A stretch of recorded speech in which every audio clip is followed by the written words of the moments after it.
Hey everyone, this is Friedel Hakareja Raven, and I'm back with my recap and review of Penny Dreadful City of Angels, season number 1, episode number 9, which is titled Sing Sing Sing. Now, being the penultimate episode, I thought a whole lot of action and stuff was going to happen, but no, this episode ended up focusing on character relationships, and yeah, I'm really looking forward to seeing what's going to happen in the finale. I still don't know how the Vega situation is going to come together by the end. What season 2 is going to talk about, but anyway, coming to the episode, it opened with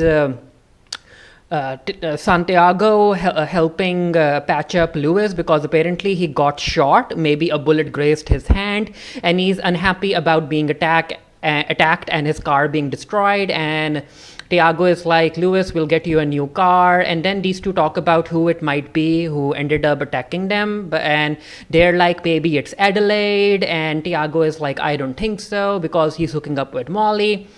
But by the end of it, Louis knows that it's likely Richard Goss and that he needs to go and talk to him. Now, I was surprised that after all of the shooting, people didn't come out to see what was happening, or even like, why didn't Molly come out to see if Tiago was okay? Because Molly is still in his apartment. Anyway, moving on, we see Alex talking to Charlton, and Charlton is upset because his plan for the motorway isn't working, and in 4 days he's going to be recalled. And Alex is like, you know what, Charles? Nothing has been lost. You still have 4 days. You can manage this. And then Charlton goes into this weepy story about how no one is going to love him.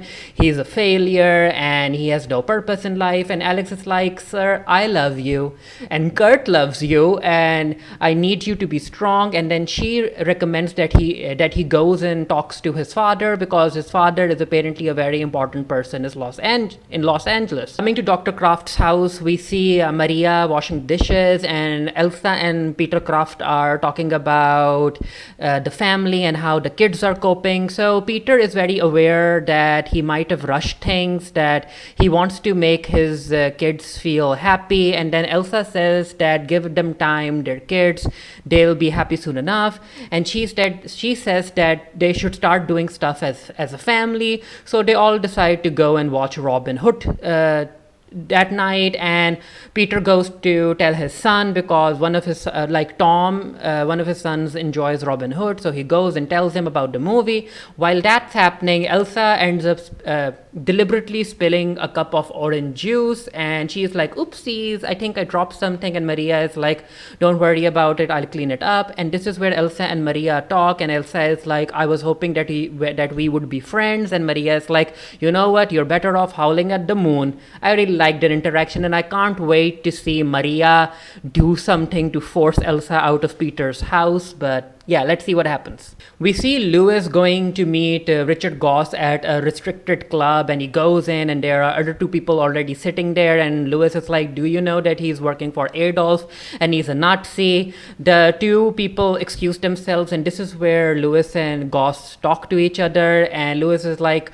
Richard, I know what you're up to, and I'm telling you that that I don't want you coming after my friends, I don't want you coming after my partner. If you want to kill me, he takes out his gun and he's like, Richard, kill me right now. And Richard is like, I am not amused by all of the theatrics that you're doing. You people, meaning the Jewish people, are very overdramatic. And he ends up telling Louis that he knows about his family. So apparently Louis's wife is dead, but he has a son and daughter, but he isn't talking to them. And Richard knows about his children, and he basically threatens Louis about that if Louis doesn't back up, Richard is going to go and kill his children.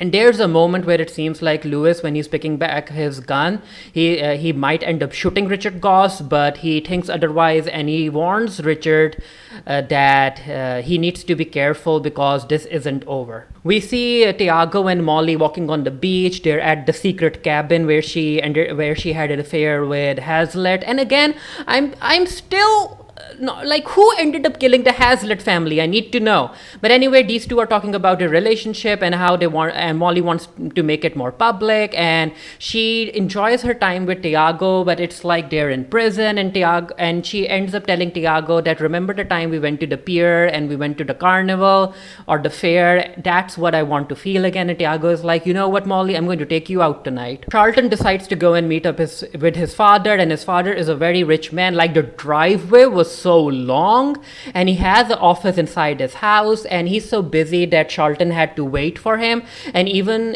when he was ready to meet his own son, he only had 10 minutes. And this is where we get to see Brian Dennehy.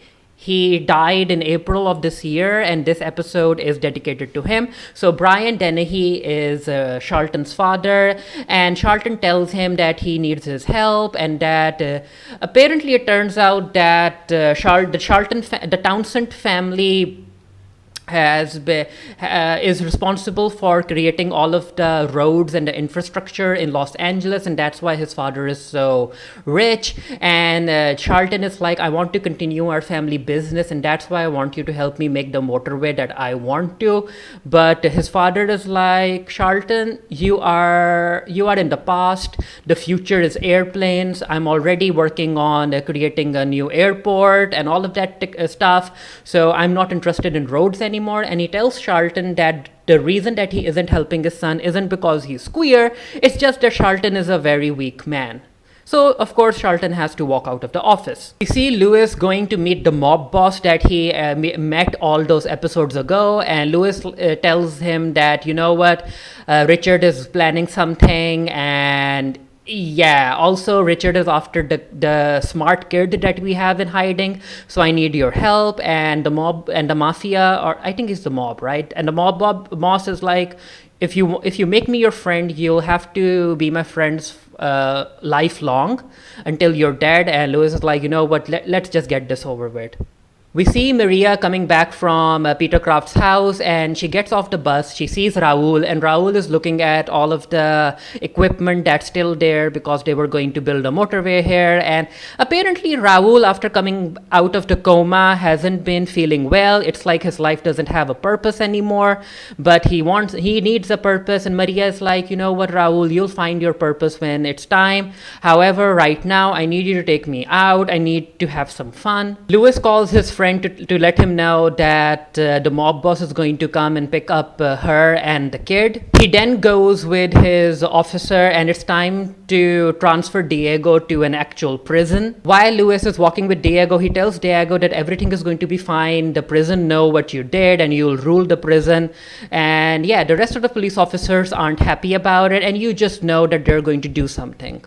Raul and Maria head up to the Crimson Cat, and this is where they see Josefina, and she has already dyed her hair red, and the family talks to each other, and Maria is like, Josefina, I miss you, I want you to come back home. And Josefina is like, Mom, if you knew how happy I was at the temple, you wouldn't ask me to come back home. And that's just something that Maria has to accept. While they're talking, Mateo, Rico, and Rio arrived with their Pachuco gang, and yeah, everyone meets up with each other. Maria isn't happy with Mateo. She also isn't happy with Rio. And yeah, I just want Maria to fight all of the different versions of Magda. Maria wants Mateo to come back home, but Rio is like, Maria, you don't know how much your son has grown, and this is what he wants to do. And then Mateo comes in, and he tells his mom that she should be proud of him, that he finally found a purpose in life, and just for one night, he wants her to be his mother. Maria, because she loves her children, accepts that for one night she's going to forgive Mateo, and they're going to spend the night like family. Now, this was a scene that I was very interested in seeing how it would pan out. So Rico ends up dancing with Josefina, and at first I'm like, Rico, you're also hooking up with Mateo, and I don't think that I'm a fan of you possibly hooking up with his sister. But it turns out that Josefina ends up warning Rico that she will always have Mateo's back. Luis's friend and the kid are playing a game of mahjong, and this is where the kid tells Luis's friend that he has figured out the equation, and now he's working on something different, something more powerful, and of course she's worried about it. while they're playing, Kurt comes in, and at first I'm like, Kurt, I don't want you to kill more people, but before he can do that, a car comes in, and yeah, the mob boss is here to take Louis's friend and the kid away to another hideout under their protection. And I have to say that the kid in the kitchen took way too much time to come back out, so I think that he did something there. So it will be interesting to see what he did, if he did something. Maybe he left a message.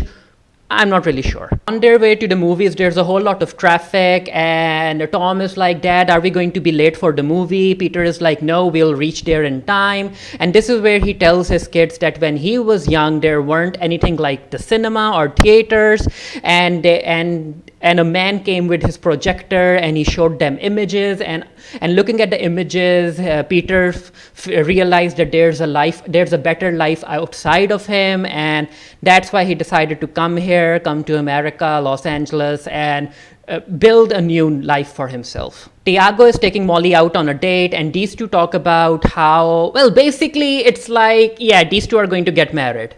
When Tiago and Molly enter the Crimson Cat, this is where we see Rio looking at them. And I think this is the first time that Rio has looked at Detective Vega. So it will be very interesting to see what she does. Santiago takes Molly to meet his family because Maria and Raul are already there. And these two are having a good time. And Tiago goes to get some drinks. This is where he ends up meeting Fly Rico. And Tiago is like, Rico, I wasn't expecting you to see you there.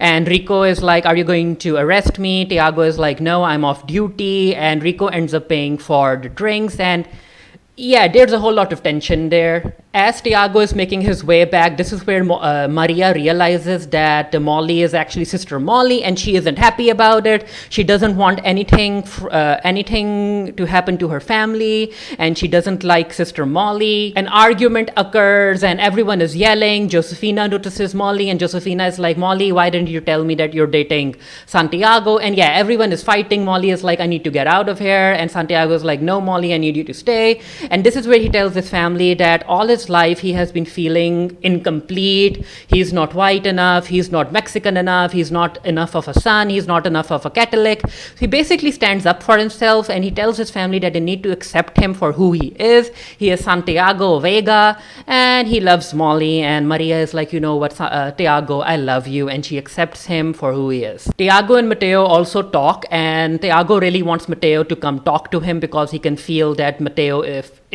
has a whole lot of guilt inside of him. So basically the Vega family has come together, but due to the fact that Rio is actually looking at all of them, I'm not really sure that she has something good planned. There's also talk about how Tiago, Mateo, and Raul and Josefina are Maria's soul, and apparently Josefina is going to become a priestess.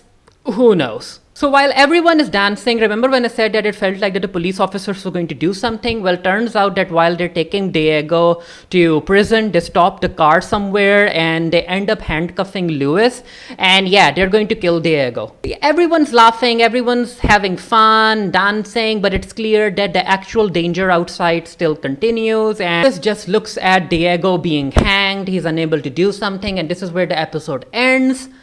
I will be doing a written review of this for the Geekery. The link to that will be down in the comment section below. Let me know what you thought of the episode. As far as my opinion goes, I really thought that a whole lot was going to happen, but it didn't. But I still enjoyed the relationship dynamics that went on. So yeah, I'm interested to see how everything comes together in the finale, and I really hope we get a season 2. But yeah, until next time, stay happy, stay safe, stay blessed, and I'll see you guys later. Bye.